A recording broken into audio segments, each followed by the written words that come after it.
नमस्कार, केबिथ हिंद क्लास में आप सबका स्वागत है। आज की क्लास में हम पर्यावरणीय मनोविज्ञान पाठ के अंतर्गत पर्यावरण प्रदूषण का अध्ययन करेंगे। आज की क्लास में हम पर्यावरण प्रदूषण के अर्थ को समझेंगे, उसके सामान्य कारणों की जानकारी लेंगे और पर्यावरण प्रदूषण की रोकथाम के लिए किन उपायों को अपनाया जाना चाहिए उसके बारे में अध्ययन करेंगे। तो शुरू करते हैं आज की क्लास। सबसे पहले हम पर्यावरण प्रदूषण के अर्थ को समझ लेते हैं। पर्यावरण का दूषित होना पर्यावरण प्रदूषण कहलाता है। पर्यावरण में जब कुछ हानिकारक घटक उत्पन्न हो जाते हैं, घटक यानी तत्व, तो वे पर्यावरण के संतुलन को बिगाड़ देते हैं, जिससे पर्यावरण दूषित हो जाता है। इसे ही पर्यावरण प्रदूषण कहते हैं। साधारण शब्दों में पर्यावरण के किसी एक भाग का या सभी भागों का दूषित होना पर्यावरण प्रदूषण कहलाता है। अब दूषित होने से क्या तात्पर्य है? दूषित होने से तात्पर्य है पर्यावरण के प्रकृति प्रदत्त रूप में परिवर्तन होना, यानी प्रकृति ने हमें जिस रूप में पर्यावरण दिया है उसमें परिवर्तन आ जाना पर्यावरण का दूषित होना कहलाता है। लेकिन किस प्रकार से परिवर्तन आना? इस प्रकार से परिवर्तन आना कि मानव जीवन पर उसका प्रतिकूल प्रभाव उत्पन्न होता हो, यानी मनुष्य के लिए या प्राणियों के लिए, जितने भी जीवित प्राणी हैं, चाहे पौधे हों, चाहे जीव जंतु, पशु पक्षी हों या मनुष्य हो, उन सब के लिए प्रतिकूल प्रभाव उत्पन्न करने वाला हो, यानी उसका नेगेटिव इफेक्ट पड़ता हो, तो इस स्थिति को पर्यावरण प्रदूषण कहेंगे।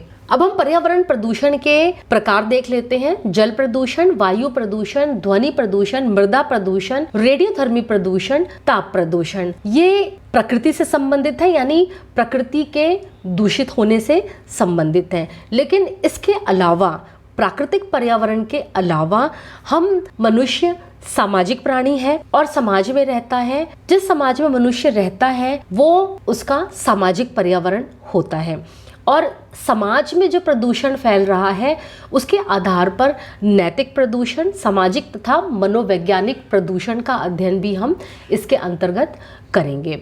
यहाँ मैंने आपको केवल नाम बताए हैं, इनके बारे में विस्तृत जानकारी अगली क्लास में यानी अगले वीडियो में आपको दी जाएगी। वहाँ पर हम इन सभी प्रकारों के अर्थ को समझेंगे, इनके क्या कारण होते हैं और मानव जीवन पर इनका क्या प्रभाव पड़ता है, साथ ही इनको नियंत्रित करने के लिए किन उपायों को अपनाया जाना चाहिए, इनका हम अध्ययन अगले वीडियो में करेंगे।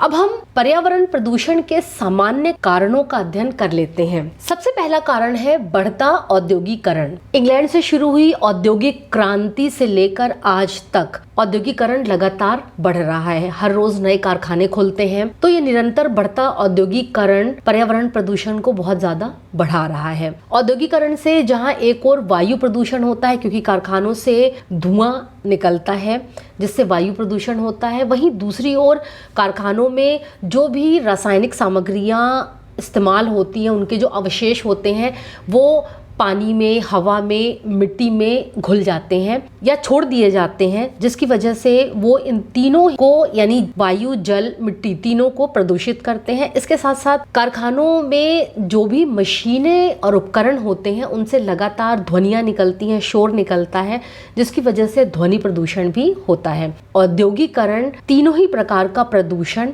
बढ़ाते हैं, बल्कि चारों ही प्रकार का प्रदूषण बढ़ाते हैं: जल, वायु, मृदा और ध्वनि प्रदूषण। वनों की अंधाधुंध कटाई, ये हम सभी जानते हैं, सभी जीवित प्राणियों के लिए ऑक्सीजन बहुत जरूरी होती है और ऑक्सीजन प्रदान करने में पेड़ों का, वनों बहुत बड़ा योगदान होता है। लेकिन आवासीय क्षेत्र को बढ़ाने के लिए, क्योंकि जनसंख्या लगातार बढ़ रही है, मनुष्य के रहने के लिए आवास की जरूरत है, साथ ही विभिन्न प्रकार के उद्योगों को कच्चा माल प्राप्त करने की उद्देश्य से वनों को लगातार काटा जाता है, जिससे वायु के शुद्धिकरण की क्रिया मंद पड़ जाती है और वायु प्रदूषण में वृद्धि होती है। प्रदूषित जल और मल का दोषपूर्ण विसर्जन। मानव और पशुओं के मल मूत्र को अधिकांशतः जल स्रोतों में मिला दिया जाता है, नदियों में, झीलों में, झरनों में या समुद्र में छोड़ दिया जाता है, या फिर ये दूषित पदार्थ वातावरण में खुले पड़े रहते हैं, जिनसे जल और वायु दोनों ही प्रदूषित होते हैं। इसके अलावा घर के विभिन्न कामों से जो भी गंदा पानी निकलता है या प्रदूषित हुआ पानी होता है वो नाले नालियों के माध्यम से होता हुआ जल के मुख्य स्रोतों में मिला दिया जाता है, जैसे नदियां, झील, समुद्र आदि में। तो इससे वो पानी प्रदूषित हो जाता है। घरों और उद्योगों से निकलने वाला धुआं। आज भी भारत के अधिकांश घरों में लकड़ी और कोयले पर भोजन बनाया जाता है। इनसे निकलने वाला धुआं, इसके अलावा विभिन्न प्रकार के वाहनों और औद्योगिक संस्थानों से निकलने वाली विषैली गैसें, धुआं और कार्बन के सूक्ष्म कण वातावरण में लगातार फैलते हैं और ये सभी वायु प्रदूषण को बहुत ज्यादा बढ़ाते हैं। जल स्रोतों में कूड़ा करकट तथा मृत शरीर बहाना।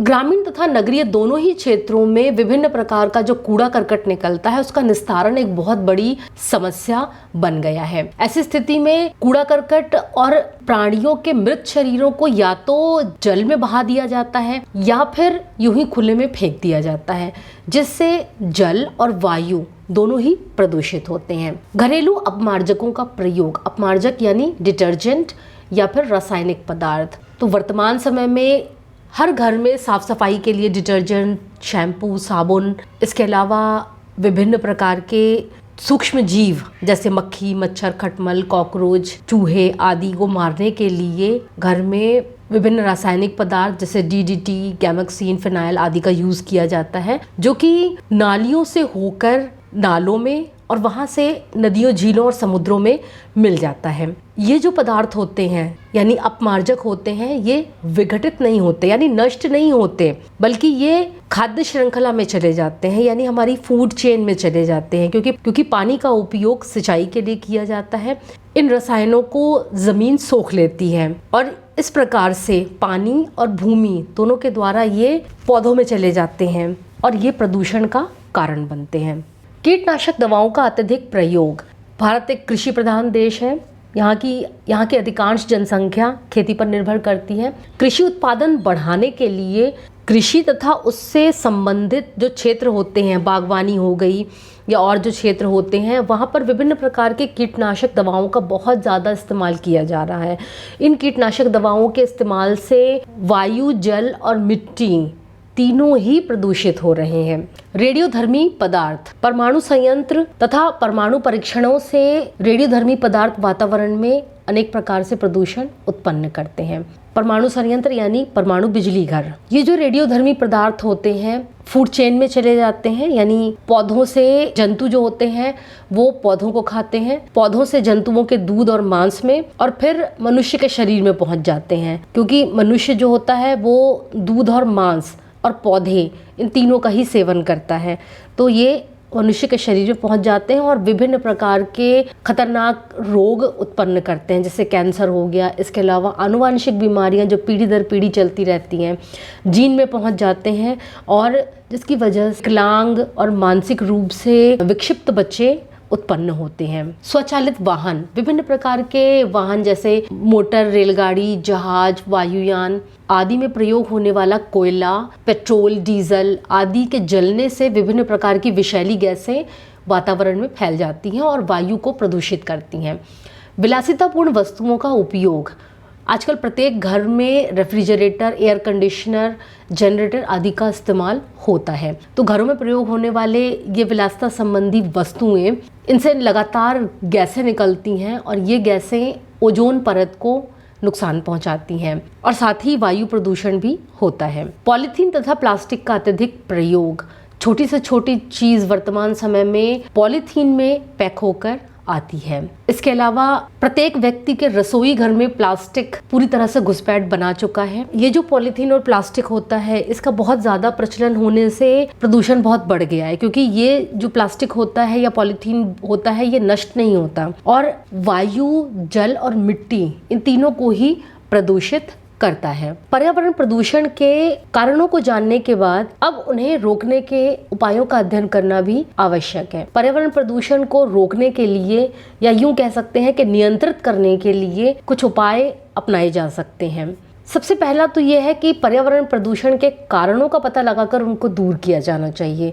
यानी अभी हमने जिन भी कारणों का अध्ययन किया है, उन कारणों को अगर दूर कर दिया जाए तो पर्यावरण प्रदूषण नियंत्रित हो जाएगा। विभिन्न अपमार्जकों तथा विषैले पदार्थों, दवाओं, मलमूत्र आदि को किसी भी जल स्रोत में मिलाए जाने से पहले शुद्ध कर लेना चाहिए। कूड़ा करकट, गोबर आदि को कंपोस्ट खाद बनाने के लिए गड्ढों में एकत्र किया जाना चाहिए या फिर इनसे बायोगैस बनानी चाहिए। अशुद्ध जल को जल स्रोतों में नहीं मिलाना चाहिए और यदि मिलाना भी पड़े तो आबादी वाले स्थानों से काफ़ी दूर ले जाकर या फिर ऐसे तालाबों या जलाशयों में डालना चाहिए जिनका पानी उपयोग में न लाया जाता हो। कारखानों की चिमनियों को काफ़ी ऊंचा बनाया जाना चाहिए तथा उन पर बारीक छन्नों का प्रयोग किया जाना चाहिए।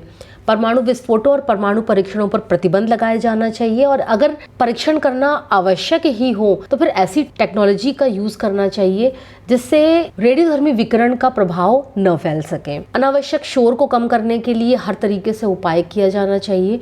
औद्योगिक कारखानों को आबादी से दूर स्थापित करना चाहिए। प्लास्टिक और पॉलीथीन का जितना कम हो सके प्रयोग किया जाना चाहिए।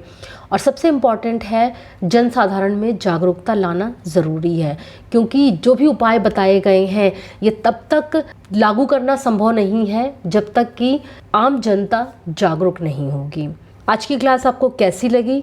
अगर ये वीडियो आपको पसंद आया, समझ में आया, आपके लिए उपयोगी रहा तो मेरे चैनल को सब्सक्राइब कीजिए, बेल आइकन प्रेस कीजिए, लाइक कीजिए और शेयर कीजिए। अपने घरों में रहें, सुरक्षित रहें। नमस्कार।